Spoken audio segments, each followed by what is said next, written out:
live in 1300 Golden Circle, Golden, Colorado. And I'm a 21-year-old woman who was raised in Colorado all her life and has seemingly no connection to this war because I have no Palestinian or Israeli blood in my veins. In case you don't know what war I refer to, it is the Palestinian-Israeli war that has been going on for the last 108 days. I'm here today because I do have a connection to this war. The unconditional aid given by the United States every year to fund Israel's military deprives people like my family and I money that ensures our very livelihoods. Every day I see the struggle from others like me who just want to work, afford groceries for the week, and go about their daily lives. I see people who just want to be safe in a war that does not allow that. And since the beginning of this war, I have seen, felt, researched, and listened to first-hand accounts of the suffering of the people on both sides of this war. I've seen 25,000 people either die from the impact of bombs or being crushed under buildings. I have seen 11,000 children that are dead or are searching for family members that are hostages. I have seen 70% of all housing, grocery stores, schools, and hospitals in Gaza leveled to the ground. I have seen widespread fear due to lack of food security, lack of a safe place to sleep, and a lack of clean water. I speak for all of us here when I say that we believe innocent civilians, Israeli and Palestinian, should not be collateral damage in this 108-day and counting war, and yet we have the death tolls we do. This is why I'm here today. The members of this council have the influence to stop this war and redirect the funding to supporting the community through food and healthcare initiatives. What I ask from the council is that you pass a resolution to call for a ceasefire that will not only allow more funding to support the community, but ensure that we can work towards the safety of all involved in the war. To effectively do this, the ceasefire would need to include the end of all financial and military aid to Israel, an unhindered passage of aid into Gaza, and the release of all Israeli and Palestinian hostages. Thank you for your attention and willingness to hear my ask, and I hope that you continue to represent and support our community by calling for a ceasefire. Thank you, Ms. Wilson. Malak, Madham, and then we have Julia Smith. I hope you'll forgive my level of passion in this. My family has been directly affected by this. My name is Malak, and I was born and raised in Colorado. I have been a resident of Lakewood 19 of my 23 years alive. I went from Bear Creek Elementary to Bear Creek High School. At the age of 15 to present, I work for the City of Lakewood's Family Services Division at our Lakewood schools. I am a graduate from the University of Colorado, Denver, and I am a Palestinian who has lost 14 family members in Gaza. I stand before you today to tell you this because Palestinians serve this community, and we see the action and inaction of our federal government. I watch as I lose members of my own family, 10 being children, and my government chooses to brush off this genocide. I watch as members in my own Lakewood community incite hate on my family and I while we mourn the loss of our family in Gaza. As of this morning, there are 25,000 confirmed deaths in Gaza, 11,000 of those deaths being children. And those are only the confirmed kills. There are over 6,000 bodies trapped under the rubble. Let me say that again. There are over 30,000 dead or missing total. Over 30,000 bodies, 30,000 souls, nearly half being children alone that will never see the sun or breathe the air as we do now. Do not desensitize yourself to those numbers, my community members. That is the equivalent of almost a fourth of Lakewood's population being wiped off the map in 3 months. That is the equivalent of every home in Lakewood, including your own, demolished in clouds of dust and ash. Over 2 million Gazans have access to six ambulances to carry those dead and injured, blown to smithereens by the bombs and missiles our country funds. Our Lakewood tax dollars fund. I ask why. Why is our federal money being used to fund a genocide? Because there is no doubt that civilians are being massacred in excruciating and unfathomable ways when our tax money should go to our community schools. In the past, we have had teachers bring kids snacks from their own pocket money so our children would have food during our program. I would rather our 2.5 million Lakewood resident federal tax dollars go to help our unhoused population in an integration program rather than watching them freeze during our harsh Colorado winters. Fight with us, supply for us, care for us, your community, your children, your Lakewood families. We call on you to pass a resolution for a ceasefire, which includes the immediate passage of humanitarian aid into Gaza, the release of all Israeli hostages and detained Palestinian political prisoners, and the end of U.S. military funding for Israel that has killed tens of thousands of Palestinian civilians. In Tel Aviv, there is a banner that reads, "Victory looks like 0 people in Gaza," over this largest street. We aid them by making sure that that banner becomes a reality with our tax money. We are just as much guilty of innocent life being taken as we are until we do so. Thank you so much.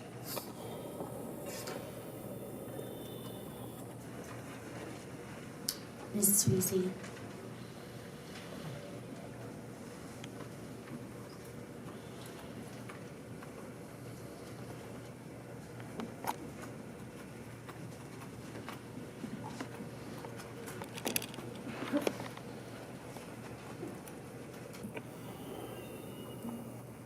Good evening. My name is Julia Sweezy. I live in Denver, so I don't live here. Members of council, I am here on behalf of my Palestinian brothers, sisters, and siblings to demand that you take action on this urgent issue.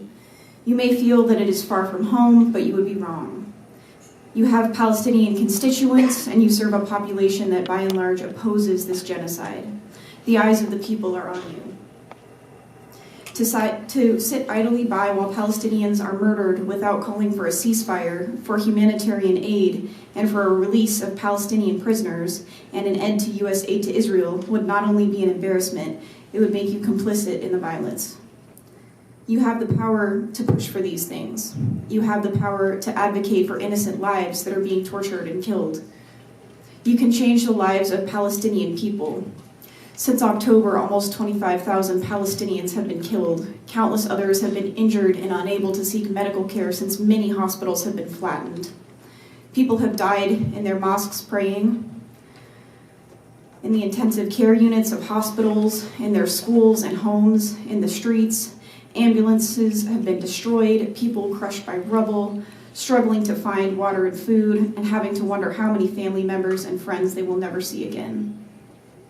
We demand that if you adhere to any semblance of democracy, you pass a resolution supporting a ceasefire, including passage of humanitarian aid into Gaza, demanding the release of Palestinian hostages and prisoners, and insisting on an end to the U.S. military funding that props up this genocide. Thank you. Thank you.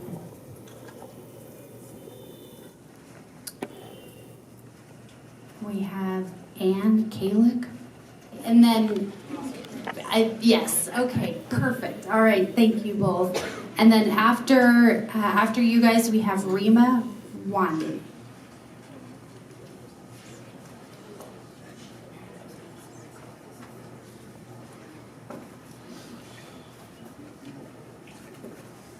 And you would get it eventually.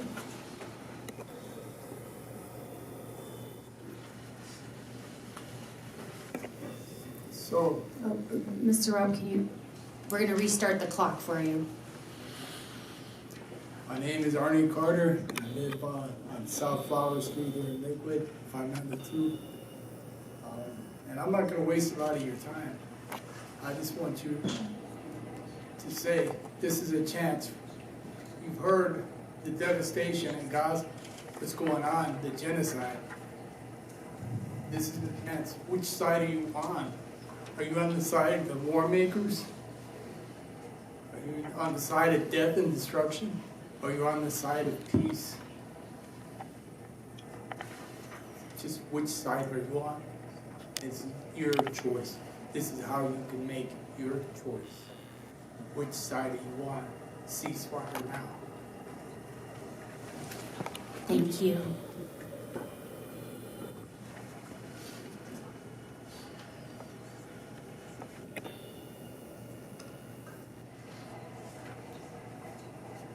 Hello, Mayor, council people, pleasure to be here. My name is Rob Prince.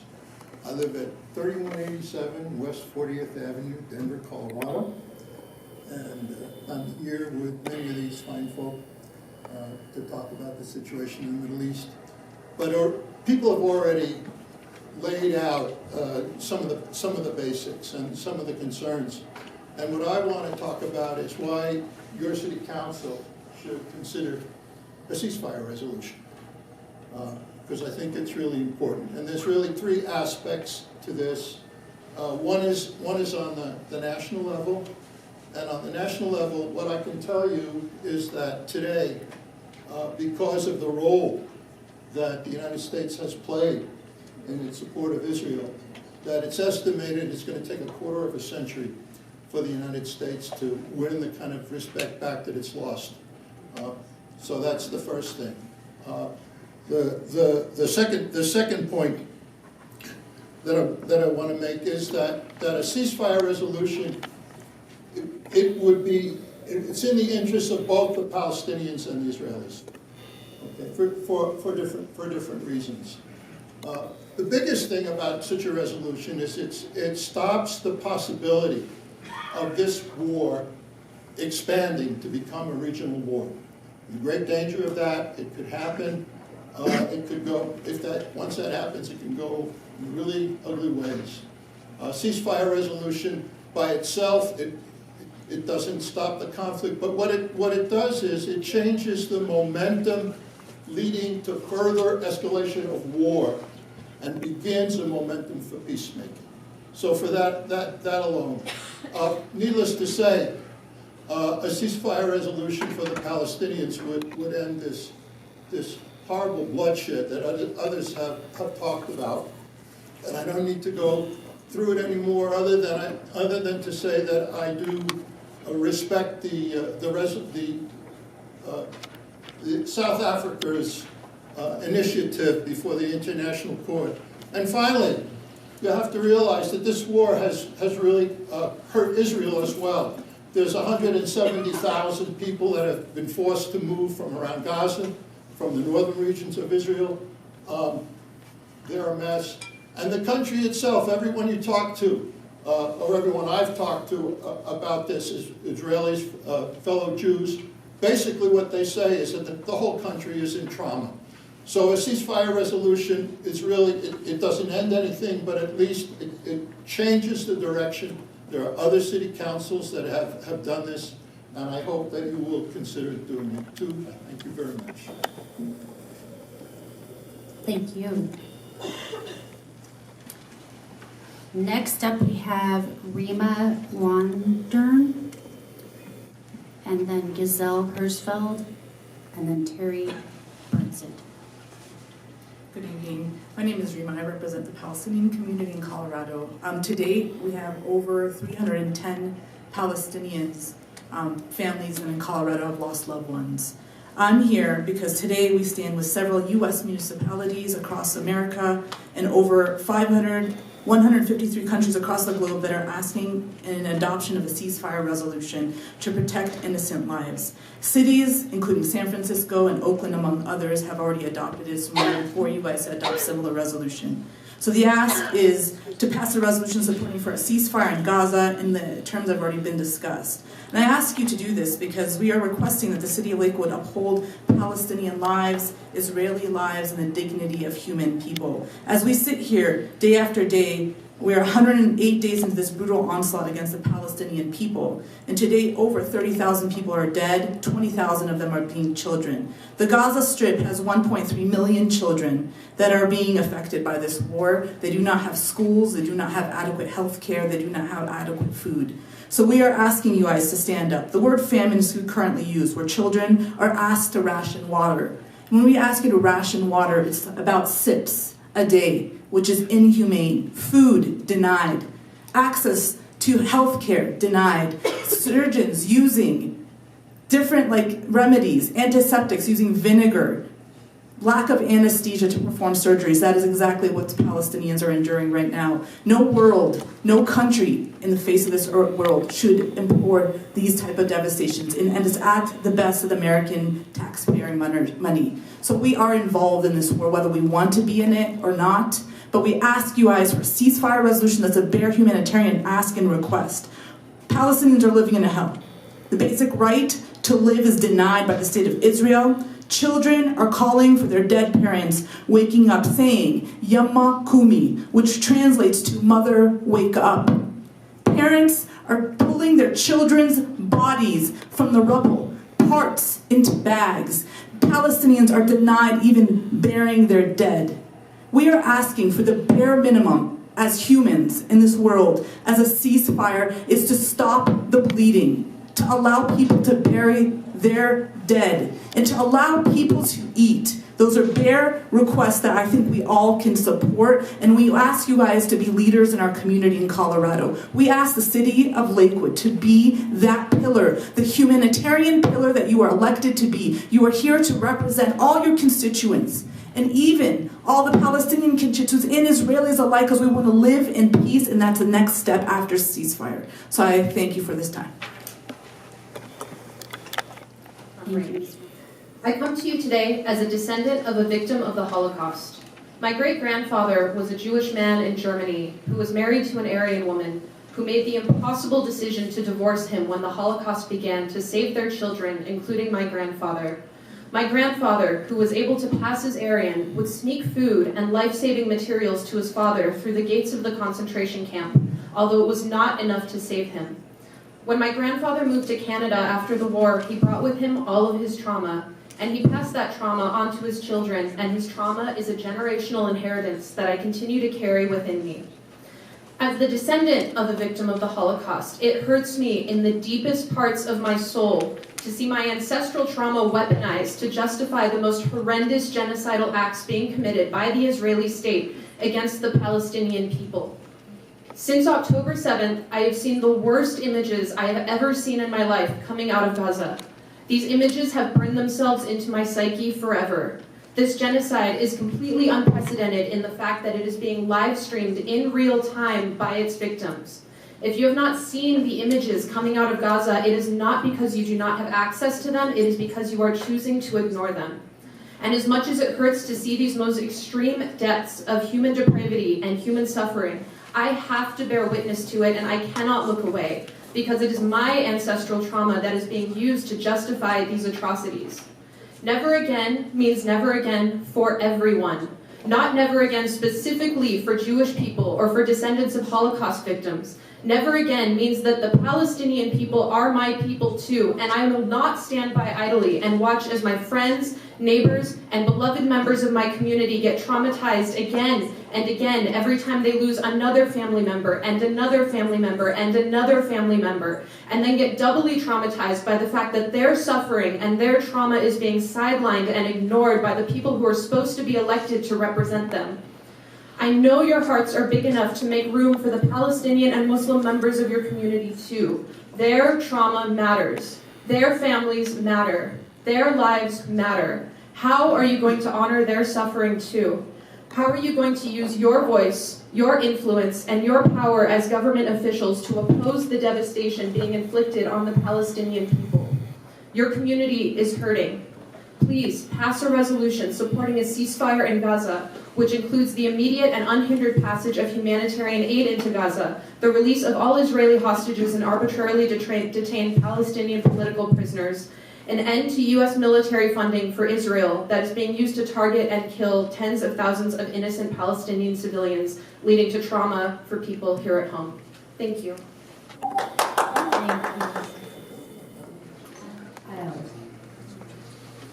The name and address, your name and work, please. I'm Terry Burnset. I live at 850 South of Oneida Street in Denver. And I'm another here in favor of the council adopting the ceasefire resolution. Even now, amazingly to me, some may still wonder what a genocide half a world away has to do with Lakewood. Well, global forces of production, global resources, and global labor have all made Lakewood what it is, not to mention the theft of this local land from its original stewards. More immediately, people everywhere are hoping against hope that governing bodies on all levels will deliver peace and security based on justice for all, as the pledge led by that intrepid scout troop has it. but on all levels, from the UN Security Council to the administration and Congress to state governments, we have seen failure to ensure that never again means never again for all of us. History's playing tricks on us again. When the Red Army liberated those who had survived Auschwitz, humanity hoped against hope that never again meant never again. Then half a century later, we were told that we were at the end of history. Then, some decades after that, we were told that history began on October 7th. It didn't. Therefore, local bodies like this council here in Lakewood, where so many of us are guests here tonight, and where we're all guests of the original stewards and residents, must step up and urge the council to introduce, consider, and pass a permanent ceasefire resolution for Gaza, the West Bank, and all of historic Palestine. I call on this resolution to include, at a minimum, as you have heard, the immediate and unhindered passage of humanitarian aid into Gaza, the release of all Israeli hostages and arbitrarily detained Palestinian political prisoners, and to end the U.S. military funding for Israel that is being used to target and kill tens of thousands of innocent Palestinian civilians. You, this council, have it in your power to help. Come on, sing it with me. Free Palestine! Free Palestine! And then Shoshana Isle.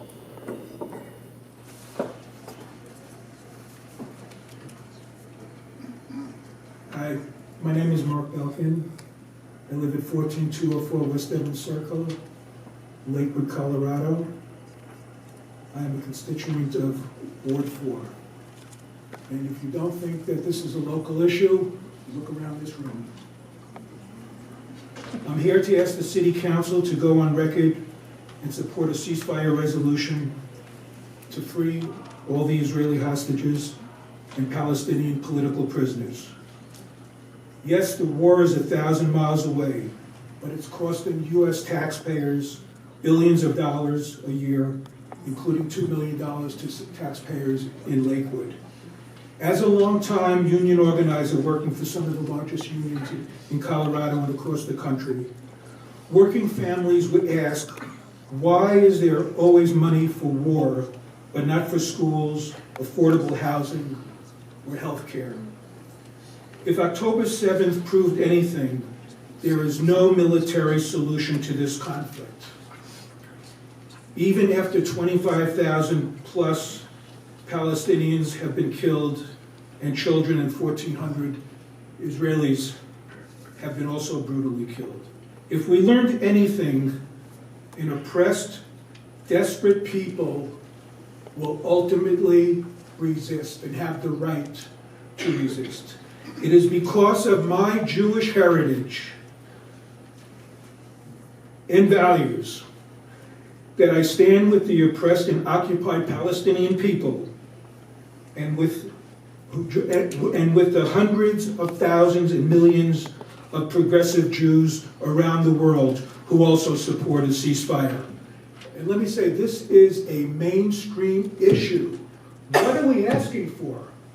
It's not taking sides, it's asking for a ceasefire. When has that become so controversial? Even more irresponsible is for the U.S. to provide billions of dollars to supply weapons to the anti-democratic, extreme government, Netanyahu government of Israel. Under the premise that thinking that Hamas can be destroyed, which is pure lunacy.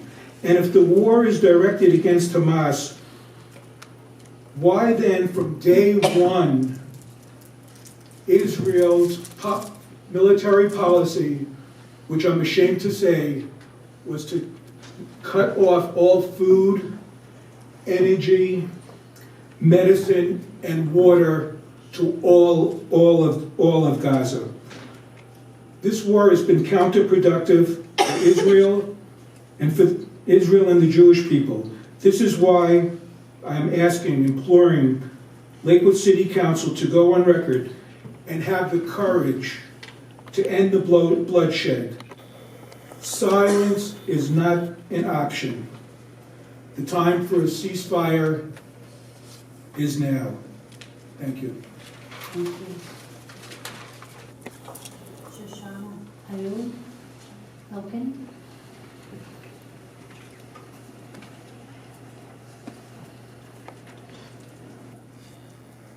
Hello, I'm Dr. Shoshana All. I'm in Ward 1, 10 South Holland Street.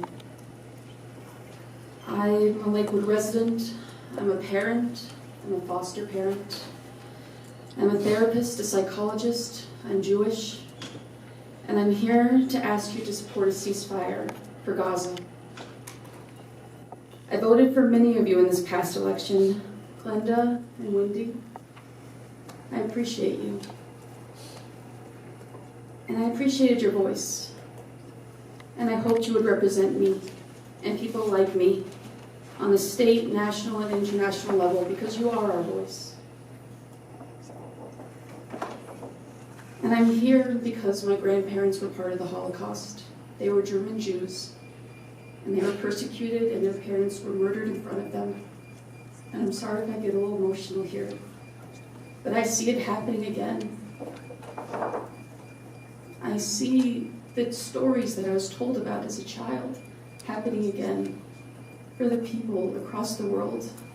And my grandparents, they were Jewish and they knew that this was wrong. And they told me what to watch for. And I'm here to tell you that we're seeing it again. That's why so many of us Jews are here. We can see it happening, and even if it's partially our family out there attacking, we don't want to be behind it.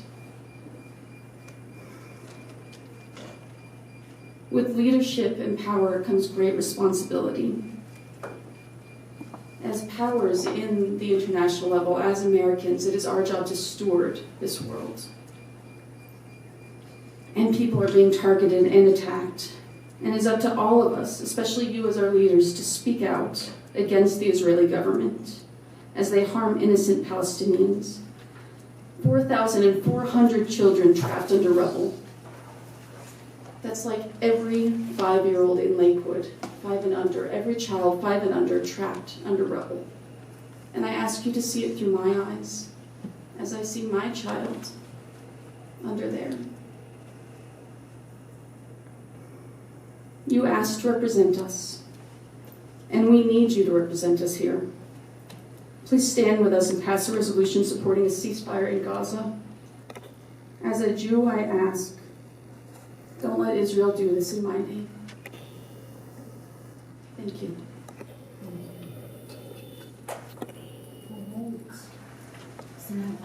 Chun, and then Sarah Phillips.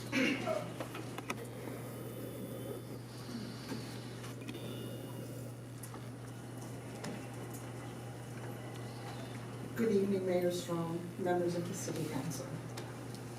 Sorry, I too am getting quite emotional. My name is Zena Church-Bumpkin, and I live at 14204 West Evans Circle in Ward 4. I stand before you as a concerned member of our community, deeply troubled by the ongoing occupation and war in Gaza that has taken a toll on generations of innocent lives and left communities in despair. I won't go over what you've already heard because you will hear it again and again and again.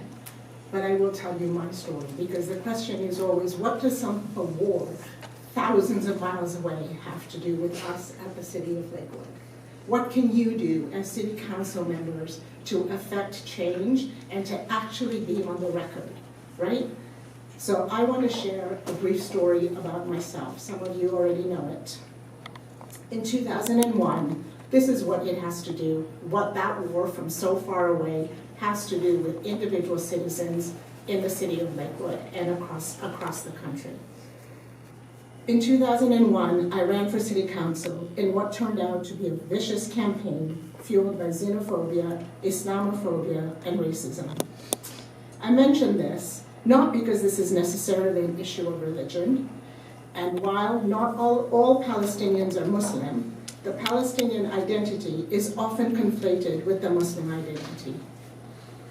So yes, this issue is deeply personal and deeply local for me, because not only do I have brothers and sisters in this community from Palestine who are also Muslim, but I also have brothers and sisters who are all members of who we call humanity. If the people of Palestine don't deserve peace, and they don't deserve peace now, I'm at a loss as to what this conversation is really about. Really, that's all we're asking for, is peace. The rest can come later. But right now, we're asking for peace. So, yes, this issue is deeply personal and deeply local for me because even today, it brings my identity as a Muslim woman of color into the forefront of conversations every single day. At this point, I'm asking you to consider passing a resolution here in Lakewood. You have the power to let not only your constituents know, no matter their religious belief or the color of their skin, that they are listened to, welcomed, valued, and respected here. I urge you to consider this resolution. I'm sure you have received the flyer. I won't reiterate the resolution because I will be going over time, but I will tell you that Senator Betty Boyd has also sent a short email urging this council to pass a resolution. Stay strong and have the courage to do it. Thank you very much. Thank you. Joel Chun. Hi, my name is Joe Chun. I'm a constituent actually of Aurora, but I'm here to call Lakewood City Council to support a ceasefire for the war in Gaza. Specifically, as a Korean American, my parents and grandparents have immigrated to the U.S. and have seen the effects of colonization and U.S.-sponsored war. My grandma lived through occupied Korea with little rights, forced to change her name to Japanese, forced to live through starvation. I see intimately what this war is doing to the innocent civilians of Gaza with many parallels, and I must request an immediate ceasefire with your support. Many of my comrades in the Asian American, Native Hawaiian, and Pacific Islander communities have come from historically occupied and fighting in the U.S. military's proxy wars. We know intimately the disaster that comes from the current war in Gaza. The targeting of civilians, the collective punishment, no matter their faith or ethnicity, is a violation of international humanitarian law, and we urge you all to pass a resolution. Many of the money that's sent to Israel, I think someone else said it earlier, about $2.5 million coming from Lakewood, could instead fund, on average, about 300 households with public housing for a year, 900 children receiving free or low-cost health care, and 27 elementary school teachers for a year, or cancel student debt for about 65 students. We urge you to consider how we can use this for the citizens of Lakewood. Local governments, specifically the City Council, plays a fundamental role in our democracy to urge for needed legislative and policy changes. So we really appreciate you listening and supporting us.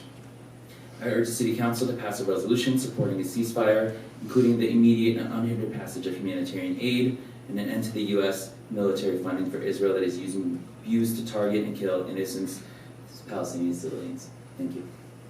Thank you. Sarah.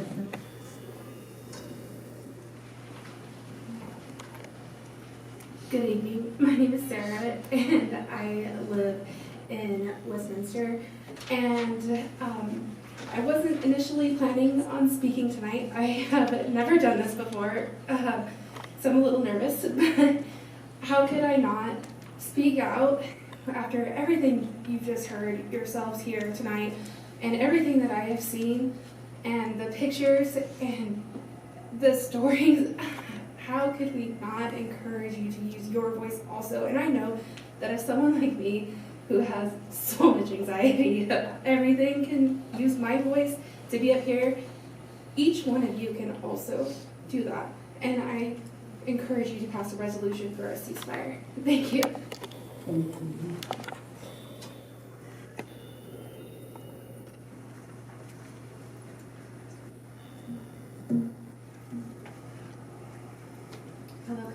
members. My name is Sabrina Mahasam. I am a Palestinian American.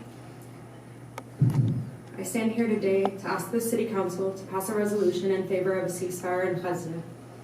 I hope to see this council stand with us when other government officials have turned a blind eye to the ethnic cleansing of Palestinians. Our own governor said he was uncomfortable using the word genocide, but has no problem continuing to support the reality of it, because he does not understand discomfort. Discomfort is the guilt I feel having access to food and water when innocent civilians in Gaza make up 80% of the global famine. Discomfort is struggling to peacefully shower and sleep in the security of my own home, knowing families are buried underneath theirs. What's happening in Palestine today is not simply uncomfortable, it's agonizing. Agony is having no way to save your family members' lives. It's a doctor amputating his own child's leg without anesthesia, and a mother picking pieces of her daughter's body from the rubble. It's a child having to identify her murdered mother by her hair and realizing she is alone. 3 hours wouldn't be enough to discuss the atrocities the Palestinians have been facing for the last 75 plus years, let alone 3 minutes. We have a duty to fight against apartheid, against international war crimes, and to stand and speak for those without a voice and for all those who have lost theirs.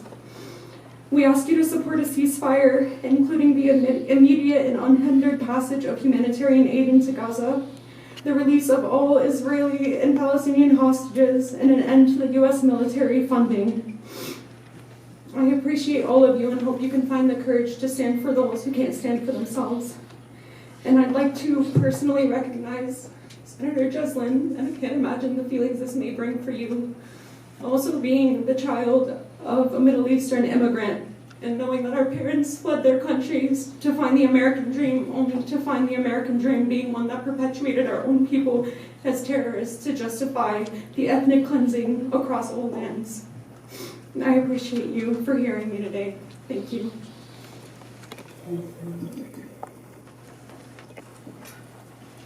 Next, Dora Griffin, and then Linda Dees, and then Kiana Lund. Members, my name is Dora Rabia Griffin. I reside in Denver, Colorado, and I am a second-generation Palestinian American. I am here today because for 108 days now, I have regrettably watched the genocide of my own people. I have watched it take place live, in 4K, through my cell phone. And myself and many others in attendance here today have witnessed some of the most horrifying images and videos from the ground in Gaza. Those images and sounds will forever be embedded in our hearts and minds, and as we try to go about our daily lives as business owners, employees, students, and as parents. We are debilitated by the trauma we have bared witness to, and we ourselves are experiencing secondhand as a result of witnessing genocide.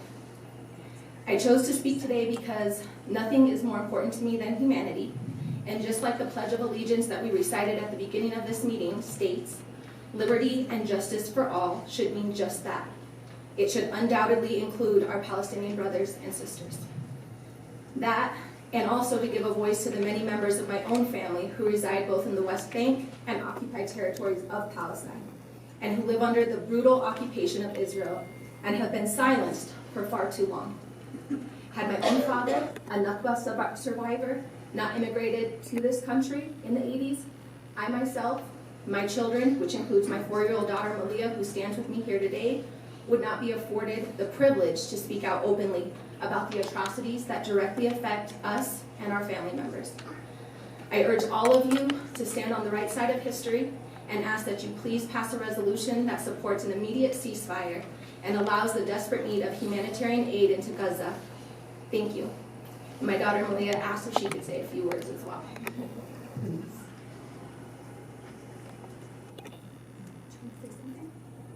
You can talk about anything.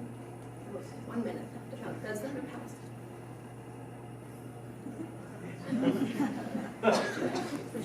Free Palestine.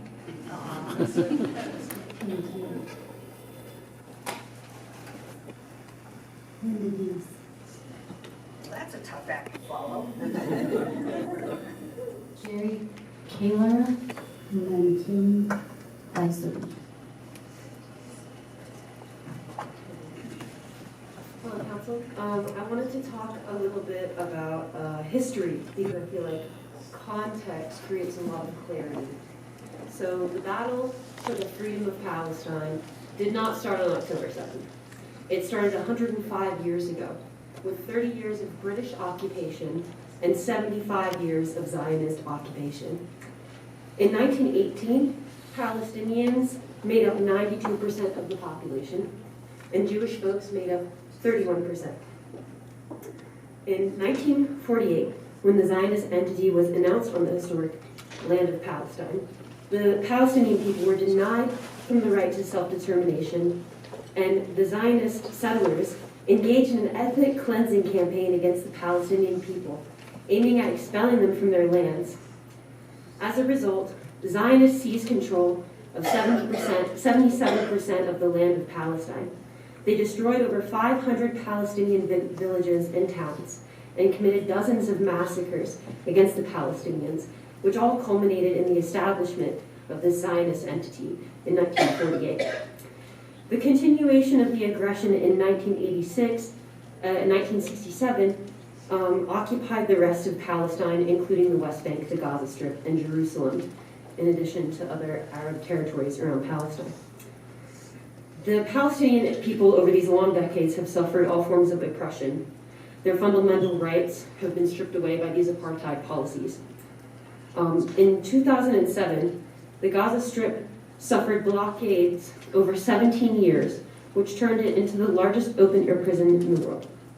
The Palestinian people in Gaza who also suffered from 5 destructive aggressions, all which Israel was the offending party. In 2018, Gazans initiated the Great March of Return to peacefully protest the Israeli blockade. However, the Israeli occupation responded to these protests with brutal force, with over 360 Palestinians were killed and 19,000 others were injured at a peaceful protest. I'm calling upon my city council at Lakewood. Oh, by the way, my name is Kiana. I'm from Denver. I'm calling upon you to call for a ceasefire. We need to see an end to the violence. These people have been through generations and generations of trauma, and we are finding that this is being stored in people's DNA throughout their entire, especially living on colonized land. We need to bring the land back to the people. We can't keep doing this mass murder anymore. It's got to change. Thank you. Thank you.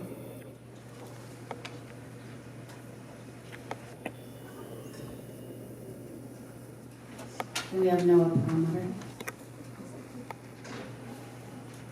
Hello, thank you for listening to everyone.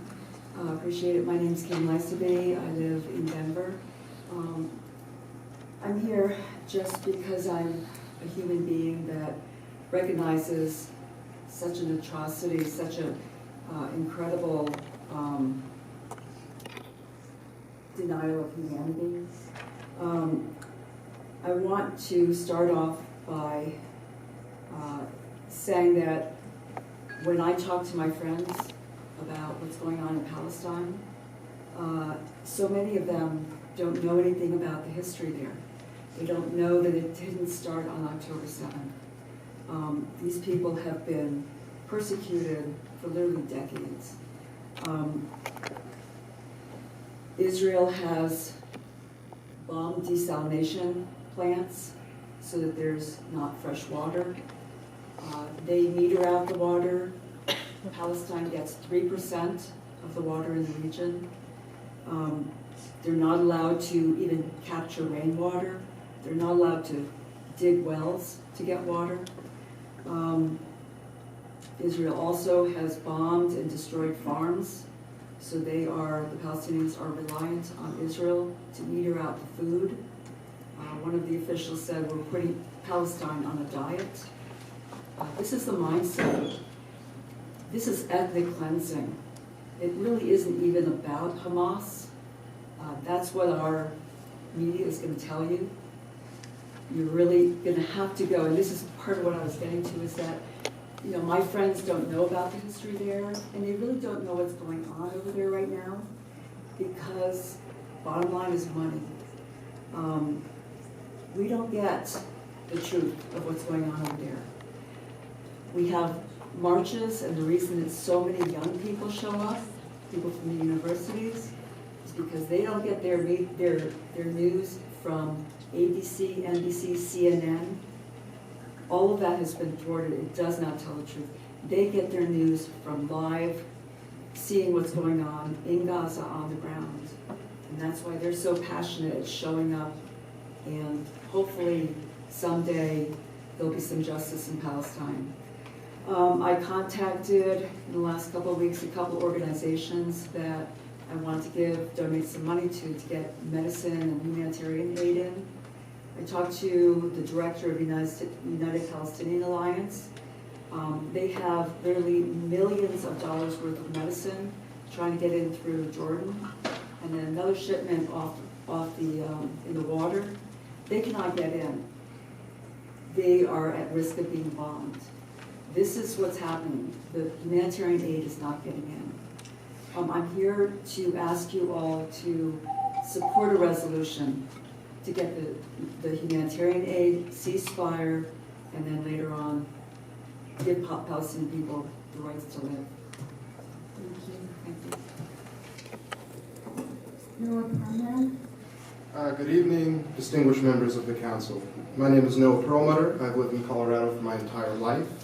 I currently live in Ward 5. I have known countless Jews and Palestinians within my community, so this is very much a local issue.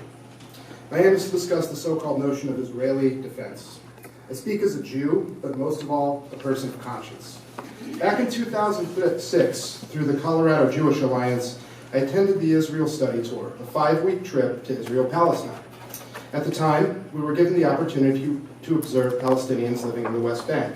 What was meant to be a trip to the Holy Land became a unique experience in abject poverty and oppression.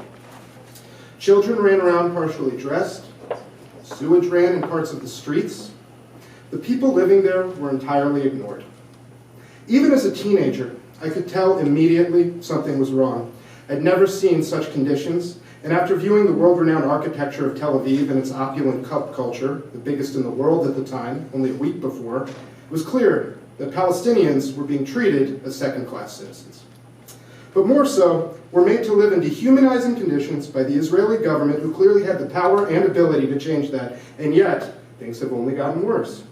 The notion that this is a two-sided conflict is a false one. The U.S. has armed Israel for 75 years with powerful weapons, artillery, and military strategy in the supposed name of defense. They have state-of-the-art military capabilities in the air, on the ground, and digitally, and yet still, over 1,400 Israelis have been killed. And we mourn each and every one of their lives as a tragedy. But if that's a tragedy, what do you call the over 25,000 Palestinians that have been killed? To call a nearly 25 times disparity in a death rate defense is not just absurd, it's a calculated point of disinformation. Israel isn't weak. Israel doesn't need defending. Israel has a standing army ready to wipe out civilians in its name. Now, how could any rational person call that defense?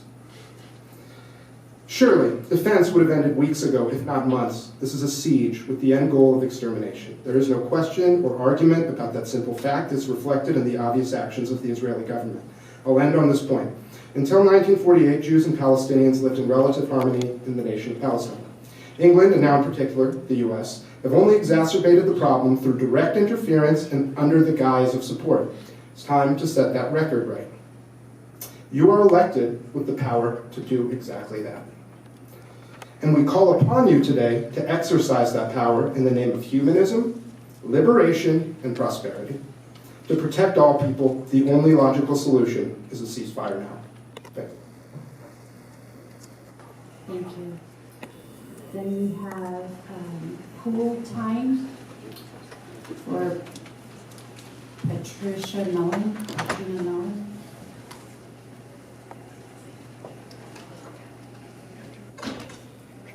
Good evening, Mayor Storm and council members. Thank you for being here late in the evening, listening to all of us. Your job is very hard, and I appreciate all the work that you do. My name is Shadden Salem, spelled S-A-L-E-M. And I live on Derry Street. My heart is pounding as I'm preparing to talk about how all of us in this room are responsible for what around 1,000 scholars around the world have called a textbook case of genocide that's happening in Palestine. With our own tax dollars, we are bombing a people that do not have an army. This is not a war. It's already been mentioned how much Lakewood pays and how much the U.S. pays, but I don't think it's been mentioned that the U.S. is considering sending an additional $14 billion. The Human Rights Watch has said that Israel's war on Gaza has included acts of collective punishment that amount to war crimes. The bombing campaign has been said to be the most destructive in the past 100 years. Worse than the Ukraine, Syria, or even World War II. Gaza's daily deaths exceed all other major conflicts in the 21st century. And we've talked about how Israel isn't allowing food and aid to get in. Somebody mentioned that 80% of the world that is experiencing famine right now is in Gaza. Well, a new statistic just came out today, and it says that out of the 600,000 that are starving, 95% are in Gaza. And that the World Food Program said that they've never seen anything like this in terms of scale, severity, or speed. So I call on the council to end sending money and weapons to Israel, and that most American voters support a ceasefire according to the Data for Progress, along with international organizations such as Amnesty and the UN, World Health Organizations, Doctors Without Borders. And so we need to do more we need to make up for the damage that we've already done with our money by at least speaking up loud and clear for passing a permanent ceasefire now resolution. Thank you. Thank you. And then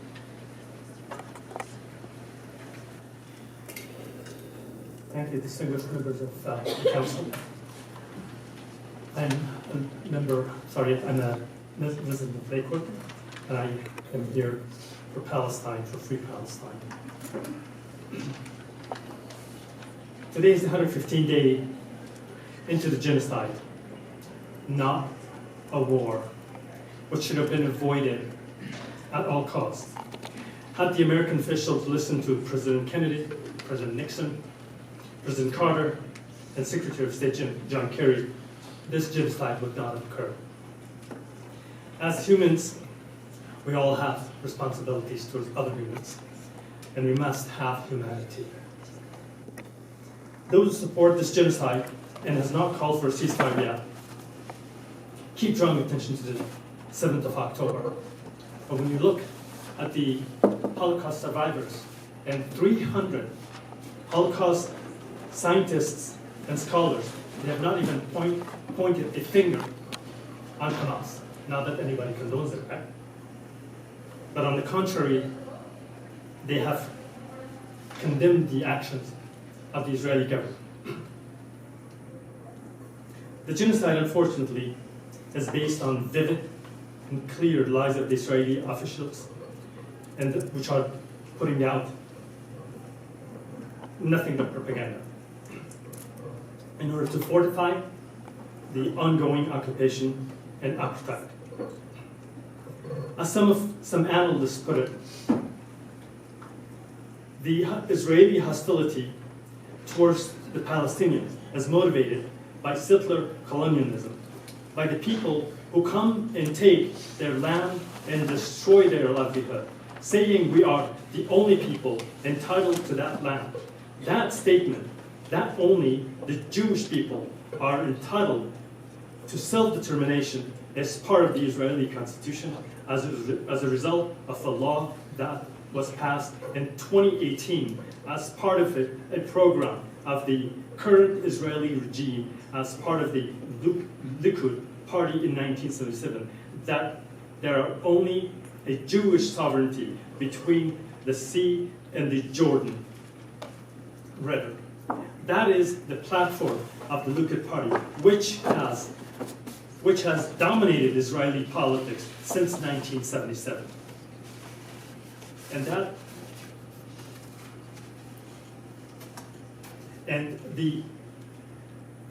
In the time of Israel, it stated that he was standing next to a large map of the greater Israel that included modern-day Jordan.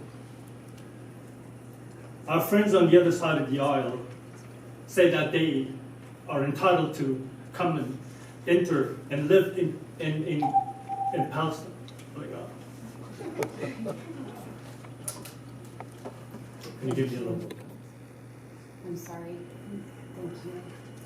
Thank you so much. I'd just like to earnestly request for an immediate ceasefire. Thank you.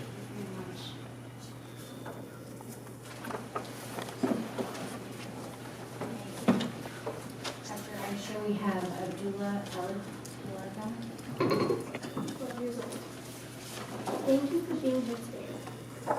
I'm an African American, which means my family is familiar with occupying powers. And I'm here to call on the City Council to call for a permanent ceasefire in Gaza, to end the occupation and end the genocide happening in Palestine. Since 1948, the Palestinians have been fighting for their land and freedom, including those located in the occupied West Bank, and since October 7th, over 24,000 Palestinians in Gaza, including over 10,000 children and 7,250 women have been killed, and over 52,000 Palestinians have been injured, with at least 4,400 children trapped under the rubble. This is not a war. This is genocide. We need an end to the occupation. How much longer do we need to wait until the Palestinians will receive justice? Enough is enough. Israel has committed genocide for the past 75 years, and the world has been blind to see it. Hospitals, schools, churches, and mosques have been bombed, which breaks the international law. Doctors are performing amputations on children and adults without anesthesia because of the lack of supply, and Israel won't allow aid to enter Gaza. Please call for a ceasefire. Palestinians are humans, just like you and I, and they deserve their humanity recognized. Thank you, Lakewood City Council. My name is Abdullah El-Ada. I live in Denver, Colorado. People have been throwing around a lot of numbers, a lot of dates, a lot of statistics. Thank you to everyone who did that, so that I don't have to. I'm going to throw out one number, and then I'm going to tell you some stories. The first number, the number that I'm going to throw out is 117. That is the number of my relatives who have been killed in Gaza in the past 3 months. 117. Of my own flesh and blood that I have witnessed be systemically murdered by the state of Israel. And I want to tell you some of their stories. First, I want to tell you the story of Yahya El-Ada. Yahya died on October 11th in a hospital in Gaza. He died of his wounds after he survived an airstrike that killed his entire family, including his grandmother and his 2 baby sisters, 2-year-old Talin and 1-year-old Tulin. Yahya died alone in the hospital, knowing that he was the last surviving member of his family. What was his crime? I also want to tell you the story of Dr. Maysara Al-Rayis. His house was also hit by an Israeli airstrike. His brothers lived just down the street, and when they heard the airstrike, they looked outside their window and they saw that their brother's home had been demolished, so they ran outside and they started to dig through the rubble. And they realized that Dr. Maysara was actually still alive.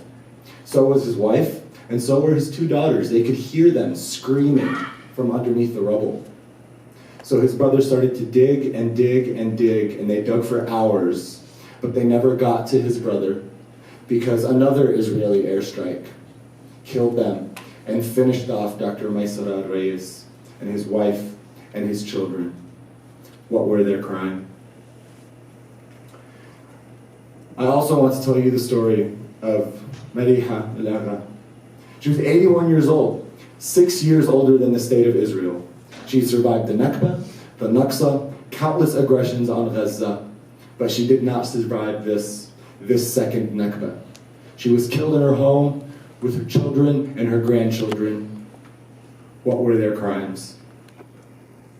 I hope you guys see how important this is to so many different people in the community, people of so many different backgrounds, people of so many different religious, cultural, and gender identities. This is just as much a local issue as anything else, and I urge you to sign on to a ceasefire resolution. Thank you. Thank you.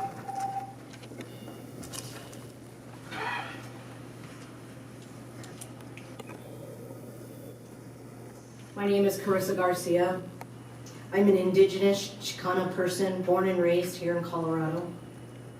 I'm a survivor, a descendant of survivors of genocide on this land. I served 8 years in the U.S. Army, and I did 2 tours of war. I am not proud of this. In 2004, I landed in Iraq. I entered the belly of the beast of U.S. imperialism. And 20 years later, I still can't sleep. 20 years later, the government has still not paid for my education. I saw how lust for oil and power turns men into monsters. I've seen the United States' blatant disregard for all life on this planet, especially black and brown life. Make no mistake, Mayor and the City Council, the terror in Palestine is not a war. This is genocide. As an indigenous, occupied daughter of this land and a disabled veteran of these United States, I will not stand idly by while we murder children and genocide a people. And neither shall you. We must use our resources, not for the destruction of life, but to provide critical aid to the Palestinian people, to heal our veterans, and to feed and house our siblings who are struggling right outside these doors. I'm calling on you, the leaders of this city, to pass a resolution in supporting a ceasefire, including the immediate and unhindered passage of humanitarian aid into Gaza, the release of all Israeli hostages and arbitrarily detained Palestinian political prisoners, an end to the U.S. military funding for Israel that is being used to target and kill tens of thousands of innocent Palestinian civilians, most of whom are children. We are doing our part, and we are calling on all of you to do your part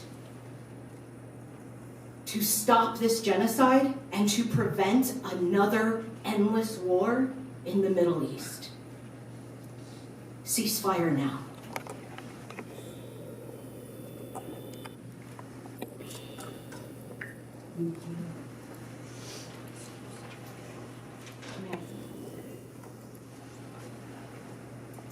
Hello, and thank you for your time. My name is Maddie Gabrielle. I live at 1600 Gilmore Street, Denver, Colorado, 80206.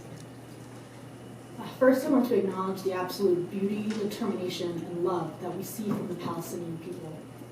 They are a people who continue to hold each other up, to tell each other stories, and to stand when Israel and the Western world has decided to do everything to make them fall.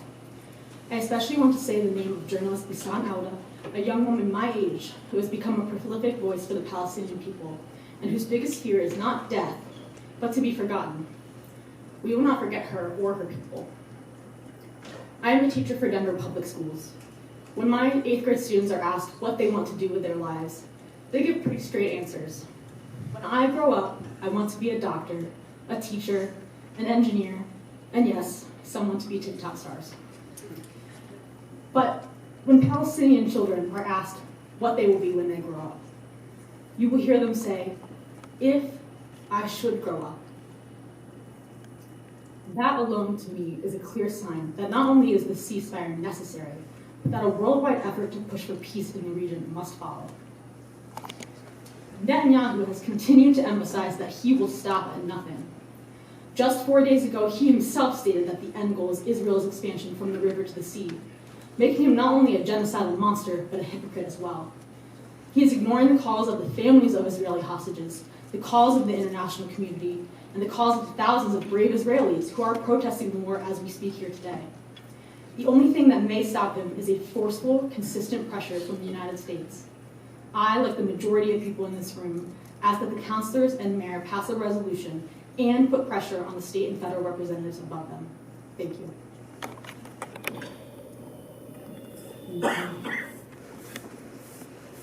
Next we have, and then Marilyn Hernandez Stop, which I see here is another pooling of time, so a couple questions.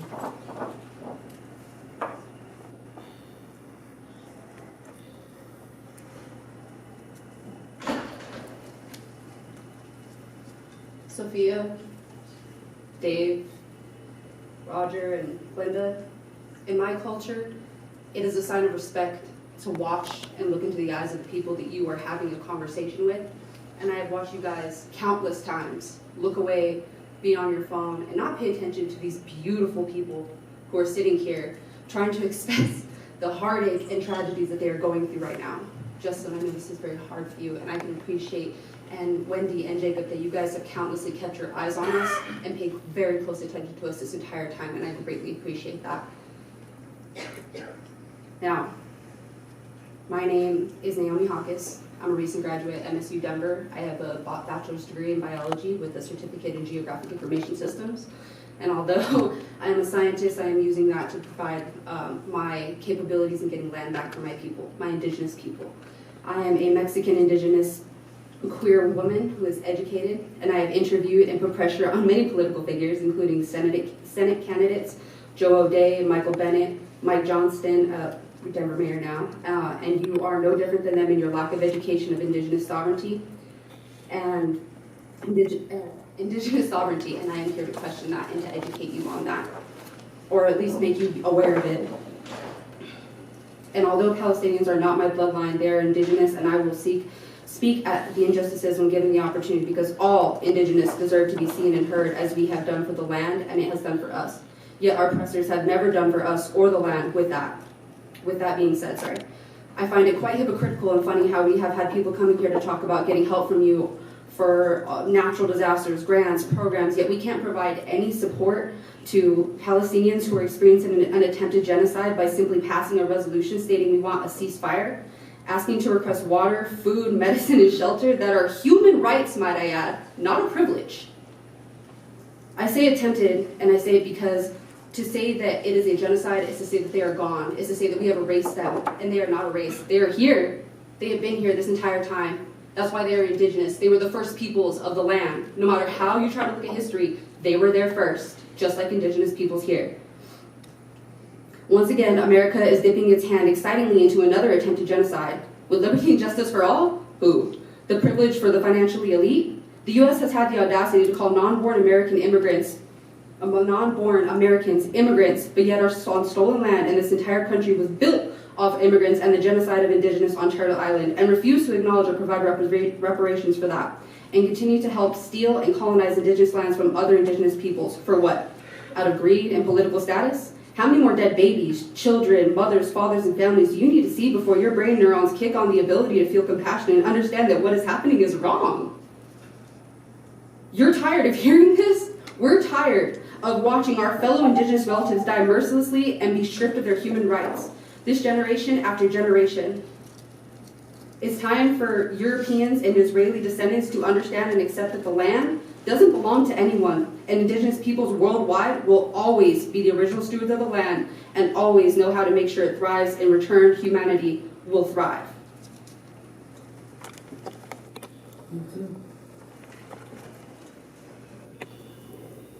Mr. Ralph, that's the last one I have up here.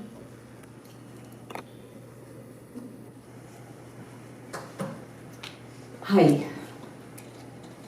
I really appreciate what you guys do because I'm a little drop in the sea, and you guys are drops just a little bigger than me, and there is a tide going in one direction, but a lot of drops of water can go in the other direction. And I am a different voice here tonight because I'm an Israeli. And I left Israel in 2014 because, well, I got there when I was 5. My parents are Zionists. But my life there has been one of experiencing a war every couple of years, where really what these wars are, they are mowing the lawn, as the Israeli officials call it, mowing the lawn, cutting down people. And me, as a person living in Israel, growing up there, all I experience is violence that is happening somewhere, but as an Israeli, I am not able to see what is really going on in the life of Palestinians. The Israeli life is built to make me blind, to not be able to see. There's a wall, the information is very biased. Israelis live in a bubble. They live in a dream. And they have no idea what it means to be a Palestinian. For them, Palestinians are not humans. Israelis are raised to dehumanize Palestinian people. So I left because I did not want to be part of that. And now, I didn't imagine that I would see a Nakba worse than the Nakba that I've read about that happened in 1940. And I read about it not because they taught it to me in school. No. They won't teach you that. I read it because I look elsewhere, because I'm curious. So what is happening now is deeply, deeply shameful for me. I go to sleep and I wake up every day since October 7th, just filled with these images and these information and stories that I know of what is happening right now in Gaza. And it is a war of Israel against Gaza. It is not against anyone else, and it is a genocide. So what I am asking you bigger drops than me to please call for a ceasefire, to end the siege on Gaza, to to stop funding weapons and giving money to Israel. No more. That country has to change. Thank you. The most dense areas of the world, Gaza. And they have this ratio, not by coincidence, but as documented by the BBC and many other news publications that are hardly pro-Israel, take many steps to call in their strikes in advance. You saw this in the international press where they announced in advance that they were first going to go into North Gaza and then South Gaza. You've seen stories that they call in their bombing campaigns before they do it. This is inconsistent with the specific intent required for genocide. You don't hinder your military operations and tell civilians to evacuate if you want to wipe out civilians. So they have the capability to genocide, but they don't do it. The ratio is not consistent with it, and this ratio is consistent with the actions they're taking. And that's because this group is using one standard for Jews and a different standard for everyone else. And that, I charge you with, is anti-Semitism. You are anti-Semitic. Face the truth. Okay, everybody. My name is Chelsea and I'm from Denver. I live in Denver. So over the last, 100 days or so, people keep repeating this idea that this started on October 7th. I think we just heard something similar, and so I wanted to just read a excerpt from the application that South Africa submitted to the ICJ. So between 29th of September 2000 and the 7th of October 2023, approximately 7,569 Palestinians, including 1,699 children, were killed, including in those 4 highly asymmetrical wars, as well as other smaller military assaults, with tens of thousands of others injured. A further 214 Palestinians, including 46 children, were killed during the Great March of Return, a large-scale peaceful protest along the separation fence between Gaza and Israel, in which thousands of Palestinians participated every Friday for over 18 months, demanding that the blockade imposed on Gaza be lifted and the return of Palestinian refugees to their homes and villages in Israel. On one particularly lethal day alone, Israel killed 60 Palestinian protesters, as determined by the Independent Commission of Inquiry on the Protests in the Occupied Palestinian Territory. They said, during those weekly demonstrations, the Israeli security forces killed and gravely injured civilians who were neither participating directly in hostilities nor posing an imminent threat to life. Among those shot were children, paramedics, journalists, and persons with disabilities.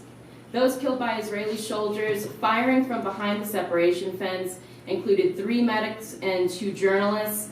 A total of over 36,000 Palestinians, including nearly 8,800 children, were injured by Israel, including 4,900 people who were shot in the lower limbs, many while standing hundreds of meters away from the snipers unarmed. 156 of them had to have at least 1 limb amputated, and over 1,200 required specialized limb reconstruction treatment. The commission found that the maiming was not accidental, that the rules of engagement adopted by Israel permitted snipers to shoot at legs of the major inciters. One Israeli soldier admitted that he shot 42 knees in one day.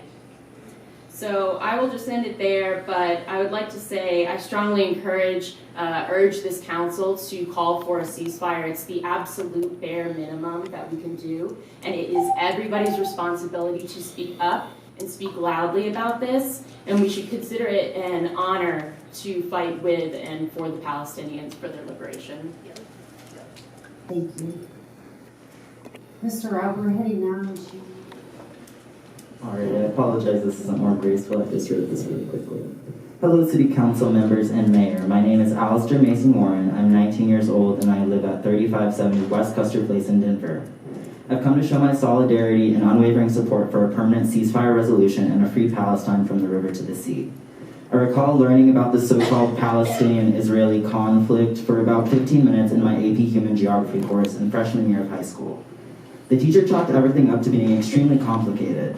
Admittedly, my privilege of not having any familial connection there allowed me to never think much more about the situation until October 7, 2023, when it took me just less than 5 minutes of research to conclude that nothing about what is and has been happening for the past 75 years since the Nakba in Palestine is complicated. I've seen endless videos of carnage, of dead children who will never again get to play, to eat children, to go to school, and to achieve their dreams. Boys my age and much younger in sandals and t-shirts digging people out from under rubble. Kids with their faces quite literally melted off. I've witnessed on fucking Instagram Live this genocide. Israel committing war crimes, releasing white phosphorus bombs and targeting hospitals, shooting children indiscriminately. All of this funded with our tax dollars. How is it fair that my homeless neighbors struggle to survive and that my broke ass who makes $18.29 an hour has to plot on how I can budget enough money to have cash to share with these Denver residents when I'm already struggling to pay my own medical bills and rent? How does the U.S. expect for anyone in my age range and beyond to continue working jobs that extort us as we fight to survive amid rising costs of living, knowing that our tax dollars are going to fund a second Holocaust. I urge all of you to actually listen to your constituents. I don't see this issue as a matter of race, religion, or any other identity, which those in power love to use to keep us divided. This is a matter of maintaining our humanity and deciding collectively as Americans if we're going to continue our history of imperialism, colonization, brutal occupation, and a culture of white supremacy. I truly believe if you have a heart and are capable of empathy, you will not think twice about passing a ceasefire resolution. But even if you don't, me and hundreds of thousands of people globally will, with our souls and with our blood, avenge Palestine, and will continue to fight for a decolonized world, from Palestine to Mexico to Turtle Island to Hawaii and beyond. Thank you for listening.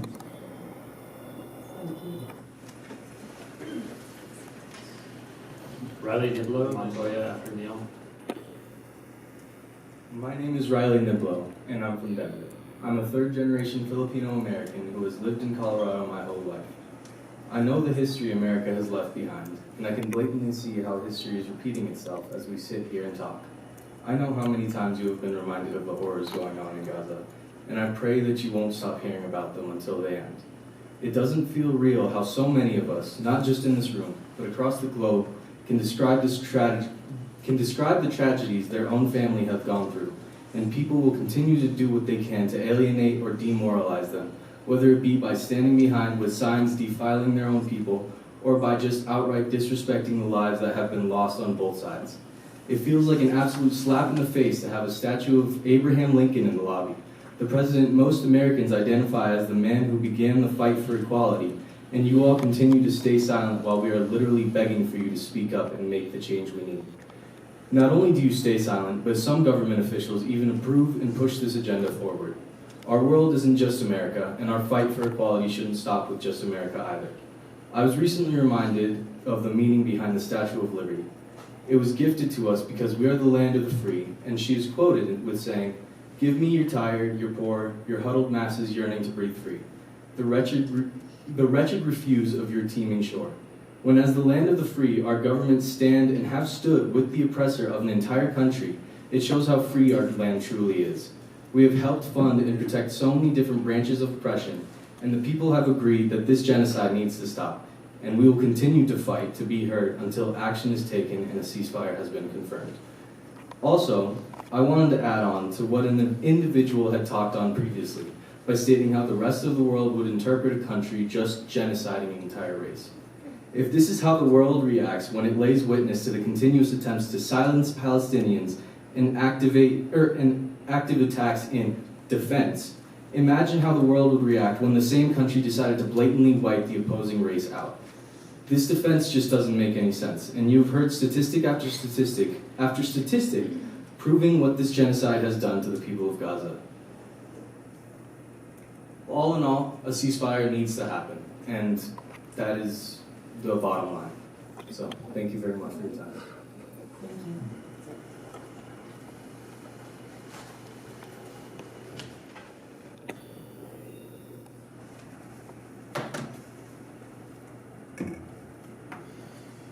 Hello, my name is Neil Merchant. I live in the Ballpark District of Denver, Colorado, and I'm here to urge the passage of a resolution demanding a ceasefire now. I ask the council and everyone here listening in person and online, what is the worst pain you can imagine? Surgery without anesthesia is among my worst nightmares. I can think of no greater evil than knowingly and willingly imposing such a fate on children by the tens of thousands. Over 10,000 children killed, 23,000 civilians and counting, not including those missing and presumed dead under the rubble. Over 60,000 injured, having the option every day to stand against it and choosing not to. And for what? What have we gained from this? If eliminating Hamas was the goal, how many members of Hamas have even been eliminated? By Israel's own admission, they have no way to know. The latest estimates from US intelligence put the figure at 20 to 30% of Israel's estimates of number of militants killed. Even from a practical perspective, ignoring the moral arguments entirely, this does nothing to further the interests of American citizens. This does nothing for the security of Israel. Global support for Israel has plummeted since October 7th, dropping by an average of nearly 20%, according to a recent time poll of 43 countries. None of this makes Israelis or Jews more safe. It is nothing more than a barbaric, reprehensible, cruel flex of power. Israel and the United States are telling the world, we do what we want and no one can stop us. No country has a right to commit genocide, refuse medical care, engage in mass displacement, bomb indiscriminately, or refuse water and food. This includes Israel. To those who say, but Hamas, or Israel has a right to defend itself, these are not exceptions to the international laws governing war. To those who say, there was a ceasefire on October 6th, I implore you to educate yourself on the 75 years of brutal occupation, settler colonialism, war crimes, and human rights abuses by Israel against Palestinians. To those who say there is no genocide occurring, genocide scholars disagree with you. To say Israel could wipe Gaza off the map if it wanted to is an absurd statement. Of course it couldn't. It would lose global support overnight and be forced to cease its offensive. And to justify the slaughter of civilians by saying, well, we did it in Iraq, is a laughable and morally bankrupt position. To those who would hold up signs saying peace requires more than one willing participant, and then run out of the room after getting their words in, I agree. There can never be true peace amid apartheid and foreign occupation. But for now, we must take things one step at a time. And the first step is ending the ongoing slaughter. This is why I implore the Council to adopt a resolution demanding a humanitarian ceasefire in Gaza. Every day we allow the slaughter in Gaza to continue is a stain on our collective humanity. It's never too late to do the right thing. Thank you. Heather Montoya, then Anita Springsteen, and Sarah Shawish.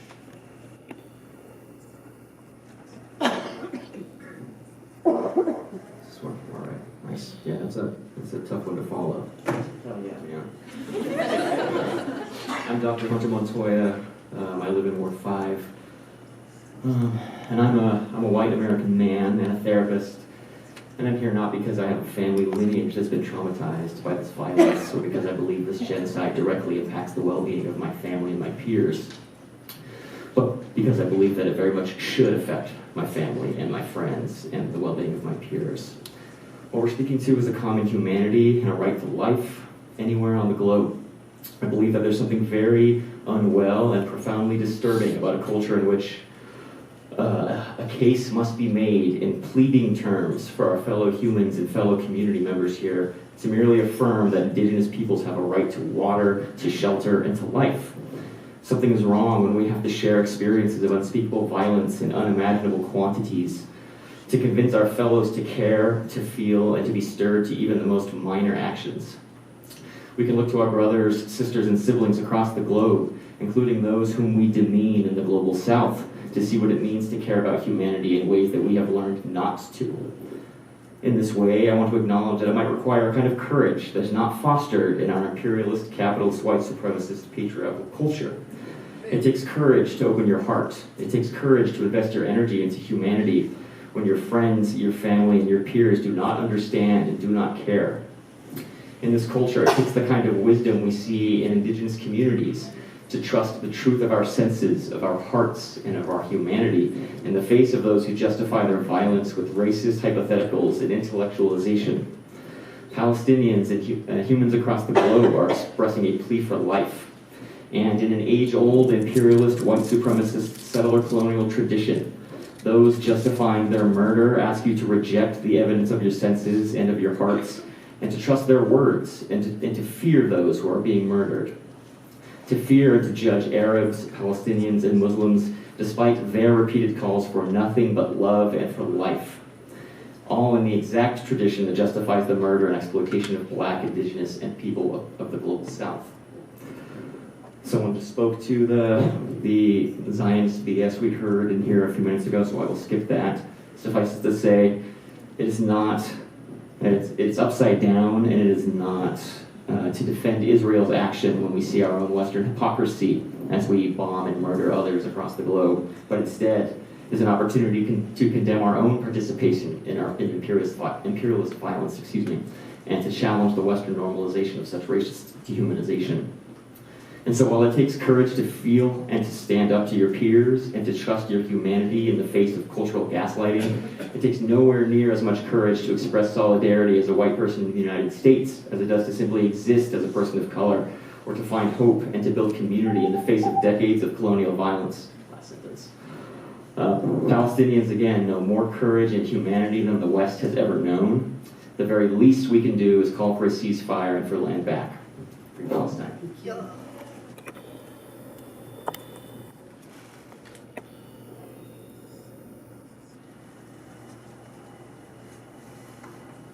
Hello, hi, my name is Sada Shalish. I want to start off with, first and foremost, I am a Palestinian. I've been a Lakewood resident for 25 years. My father was born in Palestine. My mother was a Palestinian, born in Kuwait. I was born in Jordan.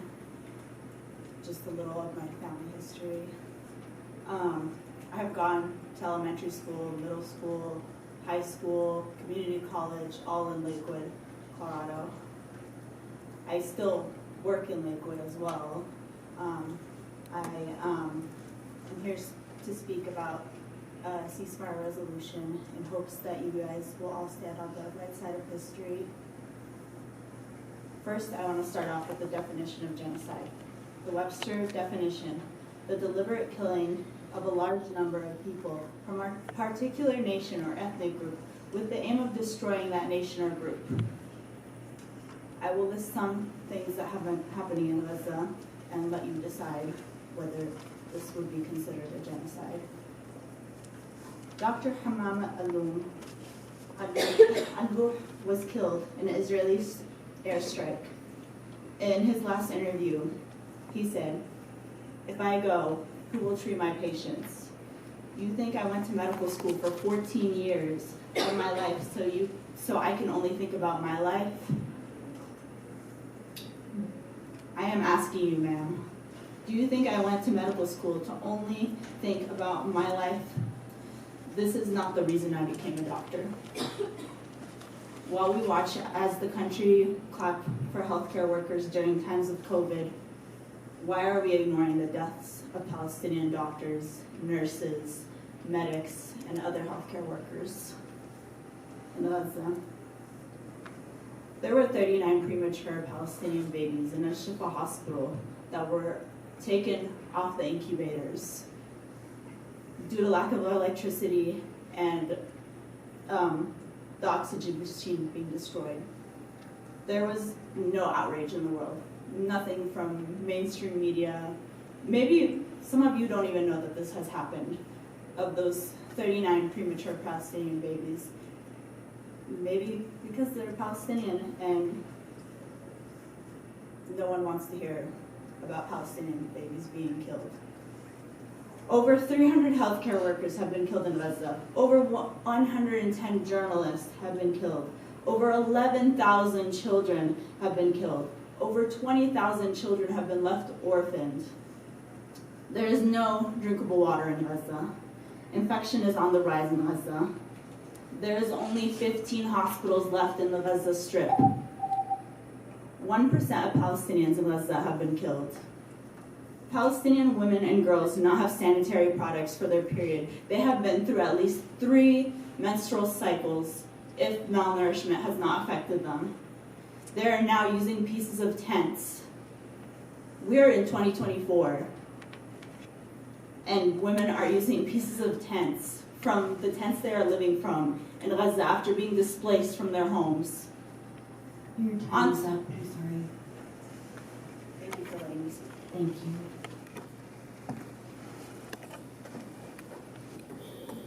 I'm on the way out. Yes, probably. My name is Linda Badwan, and I'm a resident of Lakewood. I was born in the old city of Jerusalem and had to grow up suffering through the relentless occupation of the Israeli occupation forces and the Israeli government policies. Treated inhumanely at every corner, at every step of the way, and had to witness things as a child that no child should have to witness at the age of 9 or any age, for that matter. I was kept from going to school for over a year and kept from entering Jerusalem to be able to worship freely in our third holy site as a Muslim. freely and safely. Nobody should be kept from doing that.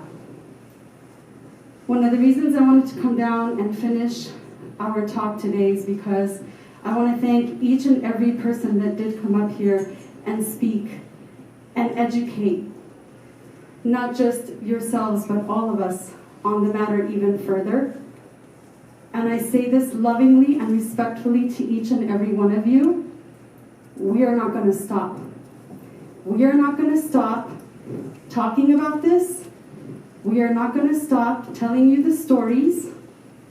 We are not going to stop coming here and asking you, each and every single one of you, to seriously consider the need to call for a ceasefire and to have the courage to use the word ceasefire without being afraid. This does tie back to our local issues. Just yesterday, I bumped into a homeless man that literally said the words to me, "Nice to see you again." Those words broke my heart in front of my 11-year-old. We should not have these issues on the street. We should be able to fund the programs that we need to fund here, and by continuing to send the billions that we are just sitting back and allowing to be sent to Israel is keeping our own community here in Lakewood from thriving. We don't want to just survive, we want to thrive. And that goes for everybody involved in any city that came and spoke here tonight. I want to thank you for taking the time to listen, and I personally look forward to working with each and every one of you to pass a ceasefire resolution. Thank you.